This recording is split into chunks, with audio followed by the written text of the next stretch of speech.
ఆదోని నియోజకవర్గం ఇందిరానగర్ వార్డులోని ఇక్కడ డ్రైనేజీ కాలువలకు సంబంధించి భూమి పూజ చేయడం జరిగింది.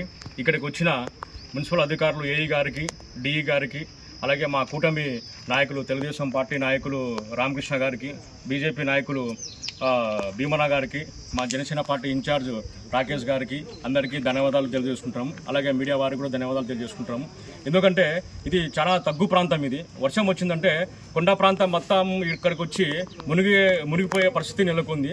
అందువలన ఎమ్మెల్యే గారికి దీని గురించి వివరించడం జరిగింది. మొన్న వాళ్ళు వచ్చినప్పుడు ఖచ్చితంగా వాళ్ళు ఇక్కడ కాలువలు ఎంత తొందరగా కావాలంటే అంత తొందరగా కాలువలు వేస్తే ఆ డ్రైనేజీ వాటర్ మొత్తం అంతా పైనుంచి వచ్చే కొండ వాటర్ మొత్తం అంతా ఈ డ్రైనేజ్ గుండా బయటకు వెళ్ళిపోతుంది అని చెప్పేసి ఉద్దేశంతోనే ఈరోజు దాదాపుగా 500 మీటర్లు 15,50,000 రూపాయల వ్యయంతో కాంట్రాక్టర్ గారికి అప్పగించడం జరిగింది. వారికి కూడా మేము చెప్తున్నాం, కాంట్రాక్టర్ కూడా ఎక్కడ డబ్బు ఆశించకుండా ప్రజలకు మంచి చేయాలి, ఈ కాలువలు మున్ముందు ఇంకా ఎంతో పటిష్టంగా ఉండాలని చెప్పేసి కూడా మేము వారికి కోరుకుంటున్నాము.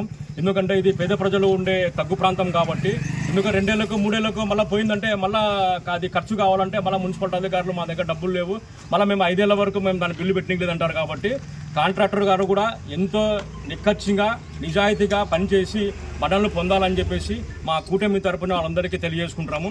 అలాగే దీన్ని సాక్ష్యం చేసేందుకు మన ఎమ్మెల్యే పార్సారథి గారికి, మీనాక్షి గారికి, మా ఇన్ఛార్జ్ మల్లప్ప గారికి ధన్యవాదాలు తెలియజేసుకుంటాము. జై హింద్.